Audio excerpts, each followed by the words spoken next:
एक समय की बात है। एक प्यारी सी लड़की थी जिसका नाम मॉर्कुला था।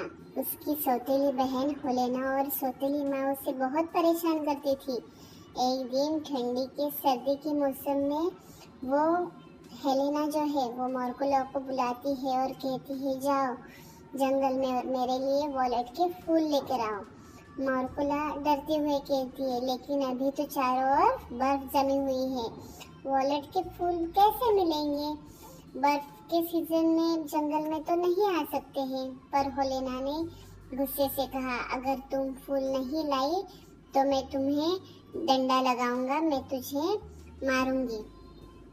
तो वो बहुत डर जाती है और मॉर्कुला बेचारी ठंडी में कांपती हुई जंगल की ओर चल पड़ती है। चारों तरफ बर्फ ही बर्फ फैली हुई होती है, ठंडी हवाएं चल रही होती है।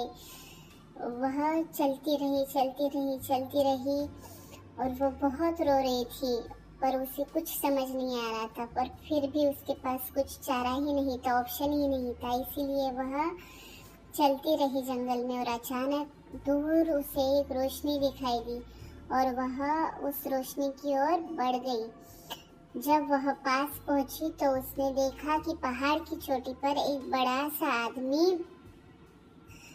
आग जल रही है और वह उसकी तरफ जाने लगी और जाते जाते फिर वो वहां तक पहुंच गई, वह आग तक। और आग के चारों ओर उसे 12 पत्थर रखे हुए दिखते हैं और वो 12 पत्थर मतलब 12 आदमी बैठे हुए थे और हर 12 आदमियों से 3 के बाल और दाढ़ी के सफेद बाल जैसे थे। 3 थोड़े कम उम्र के थे और 3 सबसे युवा और सुंदर दिख रहे थे। वे सब चुपचाप बैठे हुए थे। यह 12 आदमी और कोई नहीं बल्कि 12 महीने थे। उन सब में सबसे ऊंचे स्थान पर जनवरी बैठे थे। उनके बाद और दाढ़ी के जो बाल है वो सारे बर्फ जैसे सफेद थे और उनके हाथ में एक बड़ा डंडा था। मॉर्कुला उन्हें देखकर डर गई और थोड़ी देर वहीं खड़ी रही।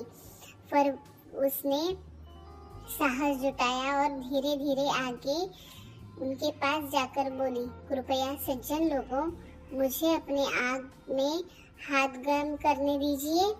महान जनवरी ने सिर हिलाया और बोले, आओ बेटी, बताओ तुम यहाँ इस ठंड में क्यों आई हो? तुम क्या ढूंढ रही हो? मॉर्कुला ने विनम्रता से जवाब दिया, मैं वॉलेट के फूल ढूंढ रही हूँ। जनवरी हैरानी से बोले, अरे बर्फीले मौसम में वॉलेट के फूल? अभी तो यह उनके खिलने का समय नहीं है। तो मॉर्कुला उदास होकर उन्हें कहती है, मुझे पता है कि अभी यह सीजन नहीं है, लेकिन मेरी बहन और मेरी सौतेली माँ ने मुझे कहा है, अगर वॉलेट के फूल लेकर नहीं आई तो वो मुझे मार डालेगी। कृपया हे पिता समान मुझे बताइए कि ये फूल कहाँ से मैं ढूंढ सकती हूँ। तो जनवरी जो है वह उसकी बात ध्यान से सुनता है और फिर उसे उस पर बहुत दया आती है और उसका जो प्रॉब्लम है वह उसे समझ आता है कि इसके पास कोई चारा ही नहीं है। तो वो उसकी हेल्प करने के लिए रेडी हो जाते हैं। तो वो उनकी हेल्प क्या करते हैं ये देखने के लिए आपको मेरा नेक्स्ट स्टोरी का पार्ट देखना पड़ेगा। पार्ट 2 में इसका मैं आगे वाला पार्ट बताने वाली हूँ। तो तब तक हमारे चैनल पर जुड़े रहने के लिए चैनल को लाइक शेयर सब्सक्राइब कीजिए। और यह जो कहानी है इसमें से हमें क्या सीख मिलती है? तो इस कहानी से हमें यह सीख मिलती है कि हमेशा धैर्य और विनम्रता से ही हर कठिनाई का सामना किया जा सकता है और अच्छाई हमेशा अच्छाई ही रहती है और वह हमेशा विजयी होती है। थैंक यू दोस्तों।